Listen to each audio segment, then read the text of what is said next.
Hey guys, it's Melissa here from melissaoatman.com. Welcome to Awaken Your Inner Awesomeness, a daily podcast devoted to spirituality and self-help. If you're new, I want to welcome you. If you're returning, welcome back. So today I wanted to talk to you about learning how to let go of people in our lives who are just not good for us and who are toxic for us.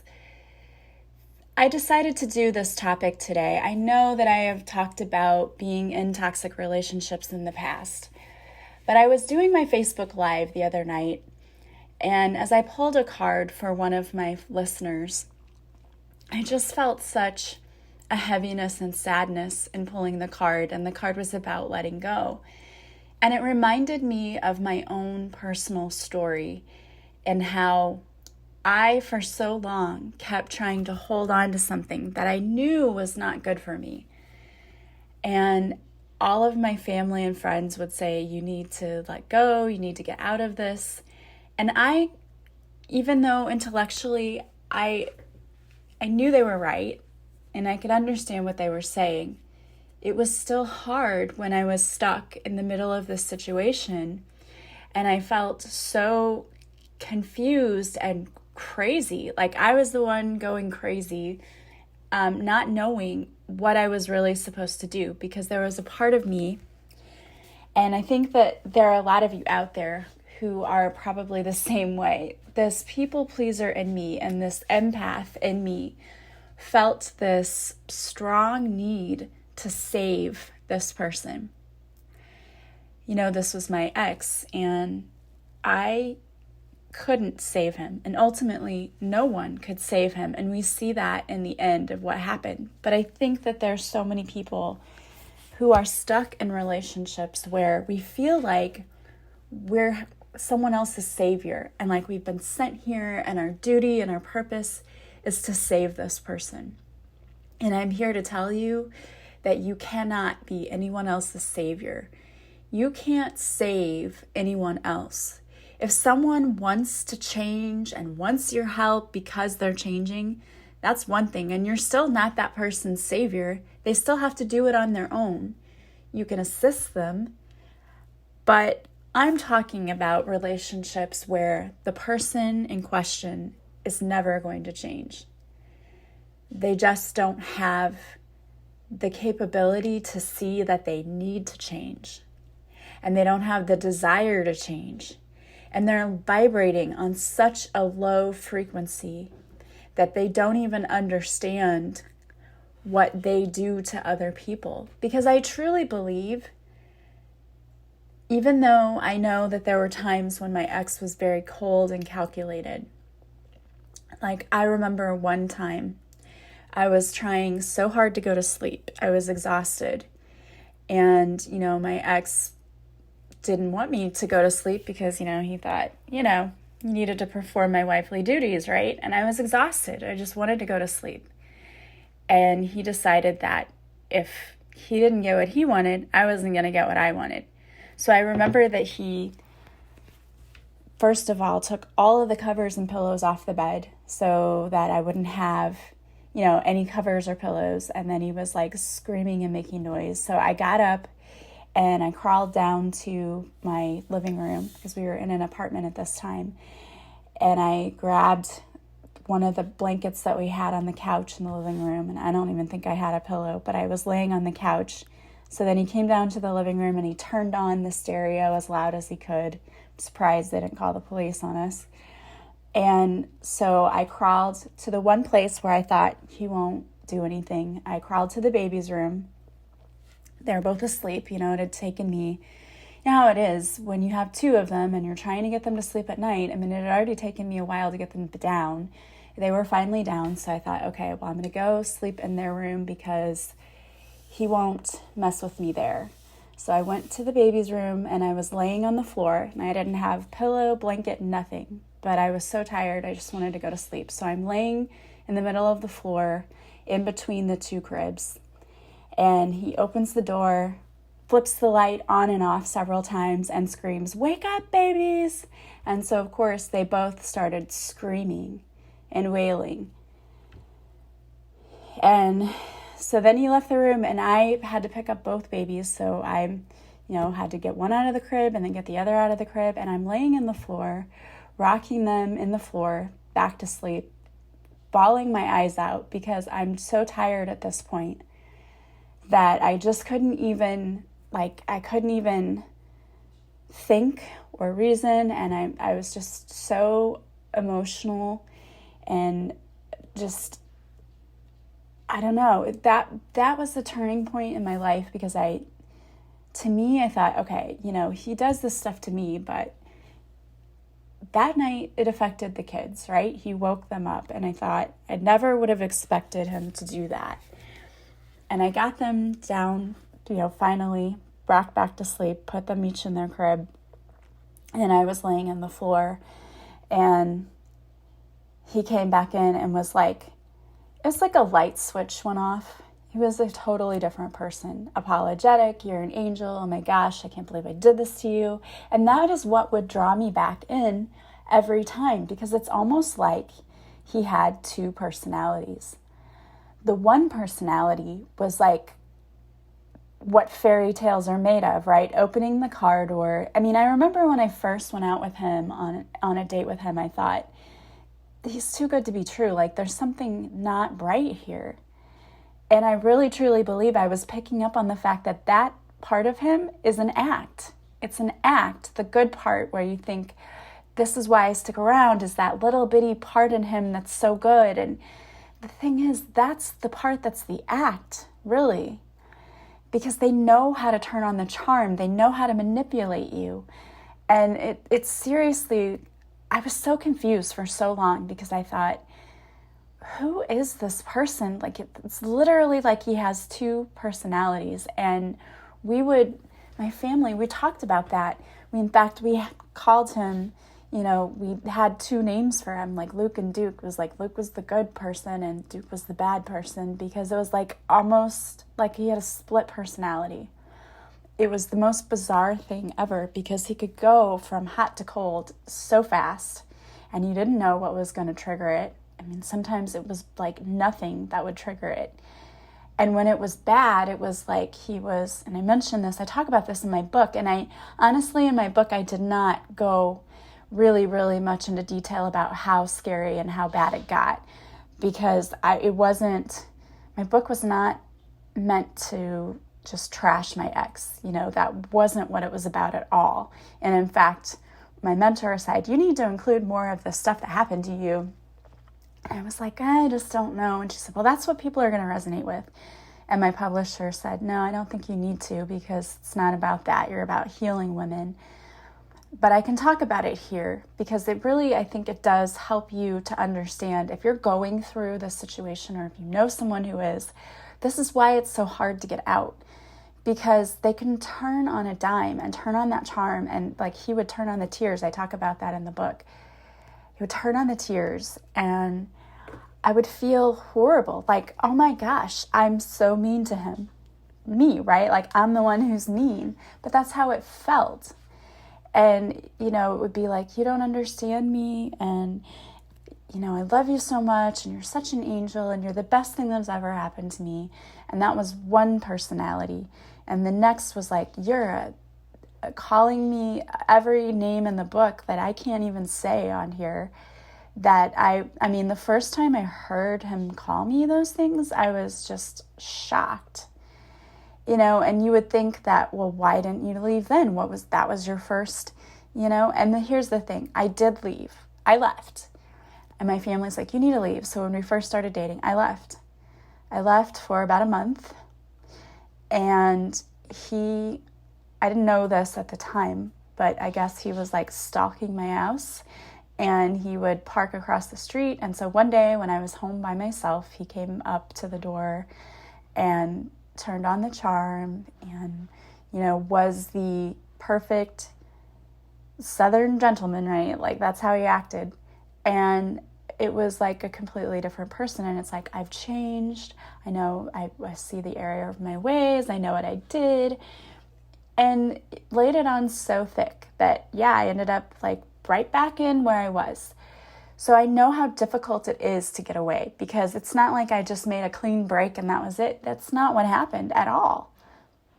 And even after we got divorced, I still found myself getting sucked back into his life, having to go to his family parties and doing things I didn't really want to do with him, because for me, it was about my kids. Like, if I go, then I know they're being looked after. And my family would guilt me into thinking that I needed to be there with the kids too. And in hindsight, yes, I guess I did, because he was terrible to them, but he was going to be that way no matter what, because he was always going to have his chance to be alone with the kids. And there really wasn't anything as far as just being there that I could have done that would have stopped it. So when I started going to counseling, my counselor was like, why are you continuing to go do things with him? And I said, well, because I feel guilty. I feel like I have to be there for my kids. And, she's like, you're not doing them any favors. You have to let them be kids, and you have to let them learn how to fend for themselves. And that was so hard to hear, because when they first started going, they were a year old. What do you mean a year-old has to fend for themselves? But, she was right in a way, because really, they do have to learn how to speak up. And, the one thing I will say that he definitely used to his advantage was, because they were so little, they wouldn't come back and say what happened, when they were with him.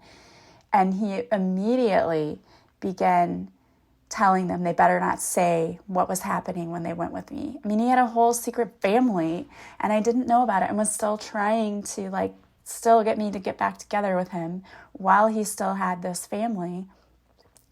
And it was so bizarre, because it's that's how manipulative he was. And you seriously, if you're involved in a situation like that, where someone has that charming side and then they have the evil devil side, I like to call it, please know that charming side is the side that's the act. That's not the true person. It's not. And it took me so long to realize that, because I'm like, well, he can be such a good person. That's not who he truly is. He's not. The inner demon is what is truly that person. They just know how to get along in society and how to put on this act so that they can be accepted into all of these social groups. It's an act that they learn how to play. It's a part they're playing. And it took me so long to understand, because I always had it reversed, right? I always said, you know what? He is such a good person, and it's just this bad side that comes out. No, that's not true. He's the bad person, but he knows how to play the good person. That's how you get manipulated, because they know how to play on your feelings and your emotions. And when feelings and emotions get involved, it makes things messy, and it's so hard to get out of. And that's why, if you really want to try to get out of a situation like this, you've got to start looking at it completely differently. When your mindset changes, everything else changes too. Because the moment I realized that I was being played every single day, and I looked at him not as someone I had emotions for, but as someone who was just like a business partner because we had children together, everything changed. And it took me a long time to get to that point. Even though I was divorced, he still tried to worm his way back in, and he still manipulated me to get what he wanted with the kids, or, just with different situations. And I fell for it, hook, line, and sinker, because I didn't want to cause trouble, number one. I didn't want to create conflict. And my gosh, if there's one thing that I can teach you in this life, it is cause conflict. Stand up for yourself. Raise hell if you have to. We as women are taught sometimes to be polite and to overlook things. And that is how women get kidnapped and raped and all kinds of things, because we don't stand up for ourselves because we're taught it's impolite. Well, it is time for us to stop giving a damn about being polite and start raising hell, standing our ground, and not allowing people to mistreat us, because it's too long. It's been too long. Look at our society and look how men sometimes, and I'm not at all, I know there are amazing men out there, and I know I have amazing men listeners, but I'm talking about as a society, how we've been allowed to be objectified and treated, and it's taken till 2020 for people to finally stand up and say, me too? Really? This has gone on way too long. And it's up to our generation and the next generations to say, no, enough. We've had enough. We're not allowing you to hit us, to talk down to us, to think you're better than us. No, enough. No one deserves to be called names. No one deserves to be physically touched in a way they don't like. No one deserves to be manipulated using emotions. And if someone is doing that to you, it's time you start getting mad and realize that this person knows exactly what they're doing. And you are letting them take advantage of you. And if this were your daughter or your mother or your sister or your cousin or your friend, you would be so mad at them for withstanding this. But because it's you and you're empathic and you're polite and you want to be a good girl, you don't do anything.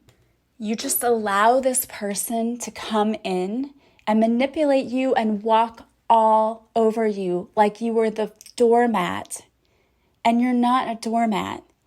If you had a visual, it would be like in the movies when the woman is holding the gun and trying to protect herself, and the man comes up and just like grabs it out of her hand and flips it on her. That's what you're allowing them to do.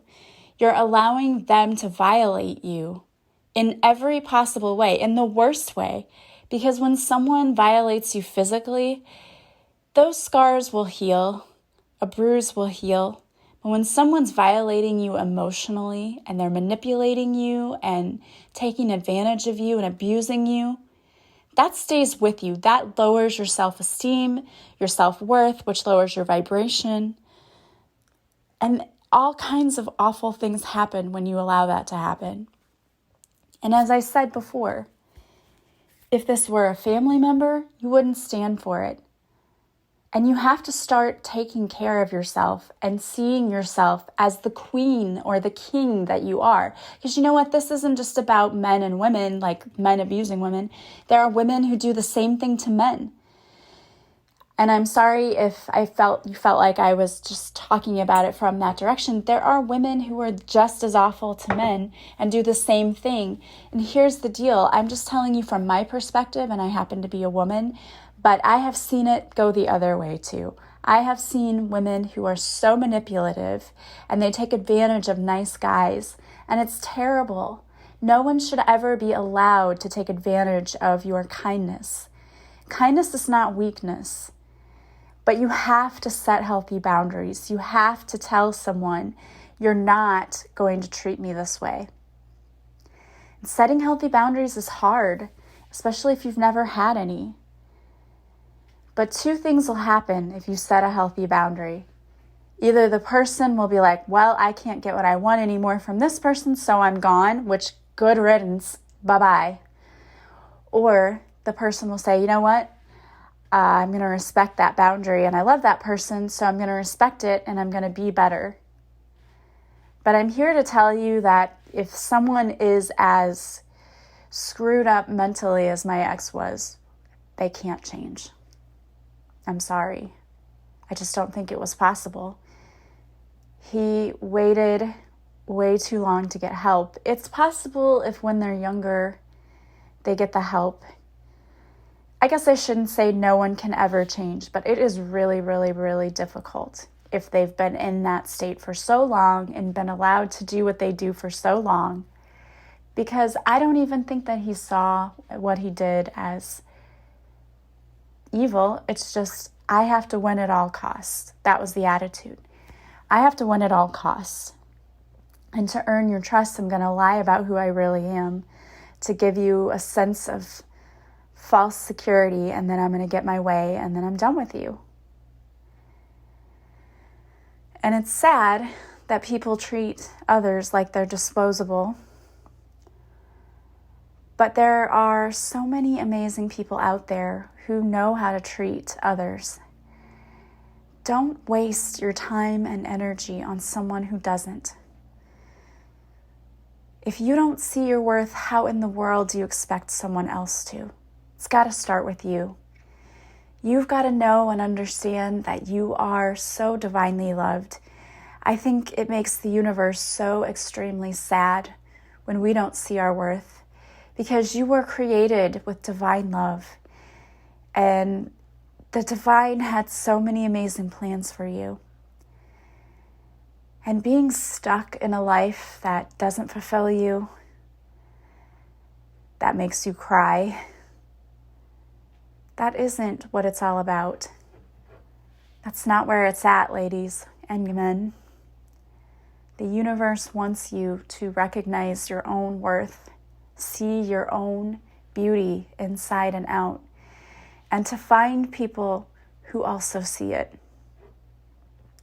But you have to make space for those people by kicking the garbage to the curb. And yes, I said it, kicking the garbage to the curb.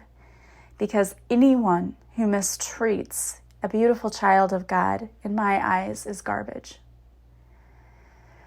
You don't need that in your life. So, what can you do if you're stuck in the middle?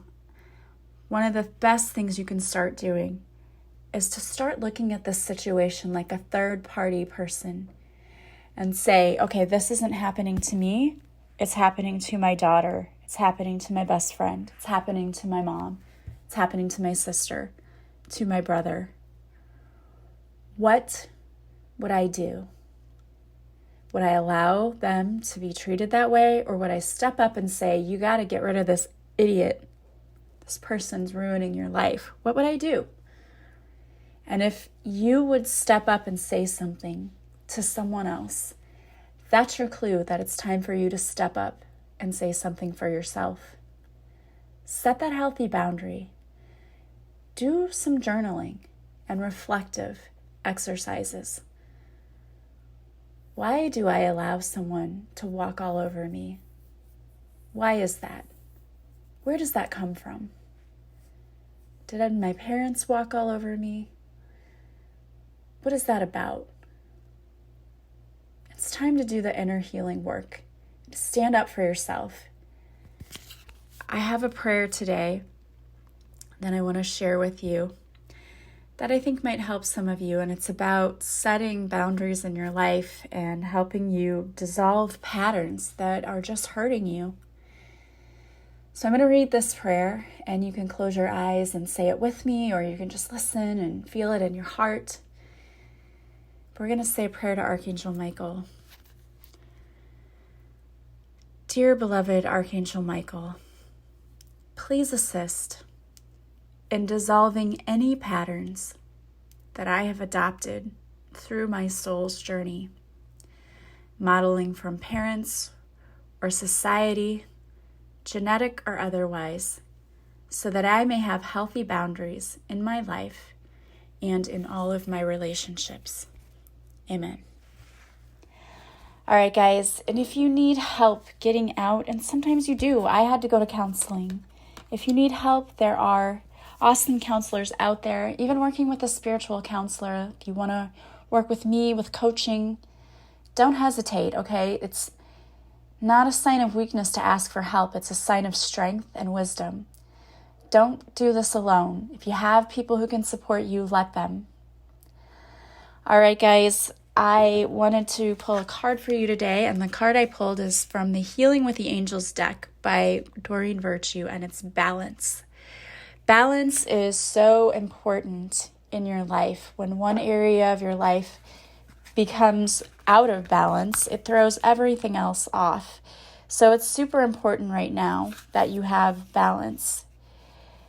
This card meaning says the angels know that you're busy with many earthly demands in your time. They want to help you with your responsibilities through the process of balance. Whenever our schedules become disproportionate, our energy drops. Lowered energy causes creates the illusion that there isn't enough time in the day, so a vicious cycle of time limitation ensues. Your angels ask you to add regular doses of meditation, exercise, and play to your days. They know that balancing your life between work, play, spirituality, exercise, and relationships help you to grow and feel joy. If you feel overwhelmed by your responsibilities, don't hesitate to ask God and your angels to lift your burdens. All right, guys. Well, I want to thank you so much for being here with me. As always, if you like this podcast, please subscribe. Please leave a review from wherever you're listening. Leave me some stars on iTunes. That would be amazing. And if you want to share this podcast with others, I would super appreciate it. Also, don't forget to follow me on social media. I go live Mondays at 6:30 Central on Facebook, where I do a free card reading. And if you're there for the live, I will pull a card just for you. Also, I post videos to IGTV, and there are free guided meditations and tappings on YouTube, so go check that out. If you'd like to purchase my book, Beautifully Broken, if today's podcast episode spoke to you at all, my book is exactly what you need. It's available on Amazon, Goodreads, Barnes & Noble, or you can get the audiobook on my website. And if you would like to work with me, go to my website, melissaoatman.com. There you will find all of the services I offer. You can purchase the service from the website and then contact me to schedule. All of my sessions are done online through Zoom, so you never have to leave the comfort of your own home. Thank you so much for being here with me, guys. As always, I am sending you so much love and light. I hope that you have a beautiful day from wherever you're listening, and I will talk to you again soon. Bye, guys.